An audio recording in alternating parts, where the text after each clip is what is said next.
The housing market is in a correction. There, I said it. And I know people love arguing about this, but I think no matter how you look at it, the housing market is changing pretty dramatically from what we've seen over the last couple of years. And it still remains to be seen whether it enters crash territory, which I personally define as prices dropping 20% or more. I don't really think that's likely, but no matter how you look at it, the market is changing very differently. It's becoming very different from what we've seen really over the last decade. The market bottomed out post-Great Recession in 2011. And since then, prices have pretty much only gone up. From 2011 to, the beginning of 2020, it was pretty slow and steady and predictable, which as investors and home buyers, we like. In 2020, things went absolutely crazy and have gone up. Prices have gone up over 45% just in those 2.5 years. That was not sustainable, and we are entering a different part of the market cycle. And it's important to remember during times like this, because it can be a little bit scary and daunting, that market cycles are normal. They actually normally happen more frequently than they have over the last couple of years. Usually they're like 7 to 8 years. This one's been like a 10, 11 year expansion. But market cycles are totally normal, and you can actually invest and make great returns in any type of market cycle. You just have to adjust your strategy and use the correct tactics according to the market cycle that you're in. So as we, sort of wind down 2022, start looking forward to 2023, it's important to reassess and think about the tactics and strategies that you're going to use as an investor going forward. So today, that is what I'm going to do. I'm going to share with you 11 tips for investing during a housing correction, and they're designed to help you adjust your strategy so that you can take advantage of the opportunities that are going to be in the market over the next year or two, maybe even longer. I should note that there will be opportunities, but with those opportunities, I should also say that there will be more risk, right? If you're investing in a down market, there are a lot of opportunities, there's a lot of risk. But so these 11 tips that I'm here to give you today are designed to help you mitigate that risk and take maximum advantage of the opportunities that are going to be out there. So definitely stick around. They're going to help you get into what could be a really unique opportunity for investing into the housing market, something we haven't seen in years. So stick around and check out these 11 tips. Hey, what's going on, everyone? My name is Dave Meyer. I'm the VP of Data and Analytics at BiggerPockets. I host a podcast that's all about the economy and the housing market called On the Market, and I just wrote a book. First book ever. It's called Real Estate by the Numbers. I'm super excited about it. I wrote it with Jay Scott, who's one of the greatest investors in the world. If you haven't checked it out already, you should. You can buy it on the BiggerPockets bookstore, biggerpockets.com/store, and you can use the code DAVE, D-A-V-E, for 10% off, which is a pretty good deal, and it'll teach you all the things you need to know about investing in really any sort of market condition. So that's my shameless plug for today, but it is really actually a great book. I'm really into it. All right, let's move on to our 11 ways to invest during the housing correction. Number 1, negotiate with sellers. This has been unheard of over the last couple of years, and this is one of the great advantages to the market shifting. And I know it is scary when you start to see prices come down, but as a buyer, you want to see prices come down. And of course, you don't want to buy and sort of catch the falling knife, as they say. You don't want to buy if prices are going to keep going down. This changing dynamics where there's more inventory on the market, where there's more days on market, means that sellers are more likely to be able to negotiate. When I first started buying real estate back in 2010, you would never offer asking price back then. You would offer something, 2, 3, maybe 5, maybe 10% below asking price. And the reason this is so great is obviously you get a discount, but it also protects you against downside market risk, right? If you watched my video last week about 2023 market predictions, most experts, most banks and analysts who are predicting what's going to happen next year are saying that the worst that can happen is probably 5 to 10% nationally, price declines nationally. Could it be worse? Yes, of course. But this is what most people are saying. And so let's just, for the purposes of this example, presume that they're correct, that 5 to 10% is right. If you go and buy a house and you're able to get it for 5% below market value, that protects you in case the market drops another 5%. And so if you're able to negotiate something below market value, that is one of the best ways that you can protect yourself against downside market risk. Also, in addition to negotiating price, you can also negotiate better terms. For the last couple of years, we've seen people waiving inspections, appraisals, all sorts of contingencies, which is insane. Now the power has shifted to the buyer, and you can have an appraisal. You can extend the closing timeline. You can do all sorts of things that just weren't possible. So realize that this is great for buyers, that this shift in market conditions is actually really good because it gives you as a buyer power in the marketplace to negotiate with sellers. So don't squander that. Negotiate with sellers. That is the number one tip that I can give you for investing in a housing correction. Number 2 is invest in hybrid cities. So I talked a little bit about this last week in my video, which if you haven't watched, you should go check it out. But basically, the housing market is sort of splitting a little bit. And we're starting to see certain markets, the ones that really went up a lot during the pandemic, start to come back down. These are markets like Reno, Seattle, Austin, Boise, Denver, where I invest, are all starting to come back down. On the other hand, places in the Midwest and the Northeast like Philadelphia, Chicago, Boston are all doing pretty well still. And so there are sort of different types of markets. And so you have to understand what's going on in your local market. And my tip is, once you understand what's going on, is to invest in what I call hybrid cities. These are places not that were, the darlings of the pandemic. Everyone wanted to get into Austin during the pandemic, or Reno or Las Vegas, because prices were going up like crazy. That's not what I'm recommending now, because I think those markets, personally, this is my belief, are going to fall the farthest. On the other hand, there are some markets that went sort of up slowly during the pandemic, but that's probably because they have low population growth and they're not as desirable places to live. So I don't really want to invest in places like that either. Maybe they're more rural or there's a declining population. I'm personally not into that. For me, I want to find cities that grew, but not too quickly, and have strong fundamentals and strong long-term prospects. Things like strong economic growth, wage growth, population growth. A couple examples are Madison, Wisconsin, Birmingham, Alabama, Virginia Beach, Virginia. So try and find those kinds of diamonds in the rough where even if the prices come down, it's not going to be more than a couple of percent, and the long-term prospects are really good. Advice number 3, house hack. House hacking is pretty much always a good option, in my opinion. If you're not familiar with this, it's basically just owner occupied. Like you buy a property, you live in it, and you rent out part of it. And this could either be a short-term, a single family home. You buy it, you live in one bedroom, rent out the other bedrooms, or you can buy actually a duplex, a triplex, or a quadplex, live in one unit and rent out the others. That's actually how I got my start in real estate investing. I lived in a triplex and rented out the other two. Learned a lot about investing, about property management. It was great. I loved it. And this is always a great strategy because, one, it helps you take advantage of owner-occupied financing, which is really great. It gives you a lower interest rate, and you can put as little as 3.5% down. So if you don't have a ton of cash, house hacking is a great way to get started. And although I really think house hacking works almost in any market conditions and in any regional market, it is getting better right now, in my opinion, because rent is so expensive, right? Rent has been going insane over the last couple of years. And if you are still renting, you're giving away more and more and more money.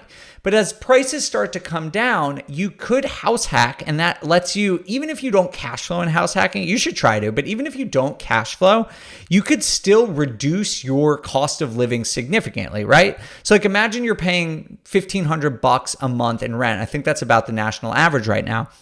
But if you house hack, maybe you're still coming out of pocket every month, but you're only coming out $300 a month. That's still a huge savings. That's $1,200 a month in savings. That comes out to almost $15,000 a year. So think about that. House hacking is a great way to lower your cost of living and starting building equity in your home, even during adverse market conditions. I think it's a really good thing to consider. I actually built a house hacking calculator that will show you numerically how much better it is to house hack than rent or buy a house in your market. I'll make sure to put a link to that in the show description. So check that out. Advice number 4, stay away from flipping. I'm not a house flipper, so I'm a little bit biased here. I admit that. But it's not something I would start doing right now if you aren't experienced. I have some friends like James Daynard, for example, who's as experienced as it gets with house flipping, and he's doing great in this type of market. But for newbies, it's super hard to get into right now because the market risk is high. The labor risk is high. It's hard to find good trades right now. The material risk is high because things are super expensive. It's just a tough thing to get into in this type of market. And personally, especially if you're getting started, I would not be flipping houses. If you're experienced, go for it. But for me, it's not going to be something I start doing right now. All right, number 5, new construction might be lucrative. And I know this is kind of crazy because investors usually stay away from new construction, rightfully so, not because it's bad, it's usually a great product, but the margins are usually not as good because you pay a premium for new construction that is not necessarily reflected in rents. So cash flow is kind of lower on new construction. But given what we're seeing in the market, prices on newly constructed homes are likely to decrease more than existing homes. And this usually happens when the market changes. But basically, anything that's new, it could, if we're talking about the national housing market dropping 5 to 10%, new construction could drop, let's say 10 to 15%. And that means you could be buying a really good asset that has good long-term potential for bringing in money. It could be a great product to provide to your tenants. That you can get that at a pretty good premium. So that's something I'm keeping an eye on. I've already heard these stories about builders and developers offering concessions and discounts for people buying their homes. I get deals like this sent to me pretty frequently these days. So that is something you should definitely keep an eye on. Personally, just my word of caution about new construction. This is just my opinion, so just take it for what it is. I don't like the idea of new construction in like a subdivision where everything is cookie cutter. To me, that is a lot of risk because say that there's a couple of landlords in the area, someone needs a lot of money, they could lower their rent. And you have no way of differentiating from them. So it's really can be like this race to the bottom, especially in a recession. Like if vacancy starts to go up a little bit and some landlords start to lower their prices, you could sort of get trapped into that because you have no way of differentiating your product from the person right next to you. It's the exact same house. And to me, being a landlord is all about offering a really good quality product to your tenant. And so if you can't differentiate your product, that is risky to me. And especially in changing markets, I think it's a little more risky. So that's just my word of advice and word of caution for new construction. Number 6, beware of short-term rentals. And I am a short-term rental investor, but I think this buying right now in vacation rental areas is going to be very, very risky. We saw basically the perfect storm for prices to go up in vacation rental hotspots. And for this point, I want to make sure that I'm clear that I'm not really talking about in cities. I'm talking about like vacation destinations. So beaches, lakes, mountains, that kind of stuff. I think these are going to get hit the hardest of all the types of assets in the housing market. 2 things happened during COVID. 1, people were sort of flush with cash. The stock market was going crazy. We're printing a lot of money. And that increased demand for second homes by 90%. It almost doubled. So this is just not investors. This is regular people. The demand for just buying like a lake house went up 90%. At the same time, Airbnb, VRBO, short-term rental investing has blown up. The number of Airbnb home listings that are on the market is up 20% year over year. So that's a huge increase in supply. And we're already seeing that start to fall off. Demand for second homes, which was up 90%, is back below pre-pandemic levels. And I do think with a recession, we might start to see revenues in the short-term rental market start to come down. And that's probably going to reduce demand from short-term rental operators. And so we're going to see, I think, a real evaporation of demand in these mountain lakes, beach towns. And so that doesn't mean you should avoid short-term rentals altogether, but I think you really want to be careful about buying in the next, let's say 3 to 6 months, because I do think prices are going to be coming down. I do think there's a chance that some inexperienced operators who bought short-term rentals at the peak of the market might not make it through the next 6 to 12 months. I hope I'm wrong. I never root for anyone to lose their shirt on an investment, but this is just me reading the tea leaves and I kind of worry about this. So I think if you are interested in short-term rentals, if you wait a couple months, I don't usually recommend timing the market, but in these specific kinds of things, I'm going to wait and see what happens. That's sort of my recommendation to you as well. Number 7, explore creative financing options. So creative financing is basically when you go out and instead of, getting a traditional mortgage with a broker, you do something like a subject to, which is basically when you take over the existing homeowner's mortgage and you get their interest rate. So that's really good. Or seller financing, where you basically just negotiate with someone who owns the property outright and you can set your own terms. There's no knowing what terms you'll get, but creative financing does allow you the prospect of buying at a lower interest rate than you can get from a traditional mortgage. So for example, sub 2, if you're the owner who you're buying from has a mortgage at 4%, you can take over that mortgage and keep the 4% financing. So that's really cool. Or seller financing, maybe you are able to negotiate a lower rate in exchange for a higher purchase price. It's basically you and a seller can work out what you want. And so I think these are always good strategies, but in this high interest rate environment, creative financing offers even more of a benefit than it normally does because you can potentially get those lower interest rates. Tip number 8. Hold on to what you got, right? So I know when you see markets start to come down a little bit, it is tempting to want to sell. But real estate, time and time again, for all of history, goes back up. 2008 to 2011, that was one of the worst times. It did take a while for it to come back up. But even now, pretty much everyone who lost value on their property in 2008 is back above water. And that took a long while, but normally it takes like 18 to 24 months. And there's no knowing what this correction might look like, but the reality is that over time, you will make money off of it. And it's important to remember that the value of your home is just one way that buy and hold rentals make you money. You're hopefully still getting cash flow, you're still getting tax advantages, and you're still paying down your loan and getting a return that way. So don't focus as much, in my opinion, on the paper loss, because you don't actually lose money by the value of your property going down unless you actually sell it. So don't sell it. That's my advice. So hopefully you see that a similar way to me, but I would hold on to as much as you can because I think prices are going to come down a little bit, but they'll come back up over the next couple of years. And so that's something to consider. Number 9, this is not available for most of us. I can't do this, but if you can, use cash, right? I mean, there's a point where you will be able to get better deals by using cash rather than paying for a huge amount of interest. And normally as real estate investors, we love leverage. Leverage is great. But, depending on market conditions, if interest rates stay above 7% or go even higher, you might be getting a better return on by just using cash. And that calculation, it's not as intuitive as you might think, but you probably want to learn how to do this calculation. Another shameless plug, but I do talk all about this in Real Estate by the Numbers. You can figure out whether you should buy for cash or use leverage. So that's something you could check out. Obviously, most of us can't buy properties just for straight cash, but if you can, or you operate in a lower price market, you should at least consider it. All right, number 10, become a private lender. I have just started learning about this. I've never done it before, so I will admit that, but I'm learning about it and considering doing this. But note investing is a really good strategy in a high interest rate environment. If you're not familiar with this, you can basically become a private lender. You become the bank and you can lend money out to real estate investors, and you can actually get returns as high as 10 or even 14% in the current market.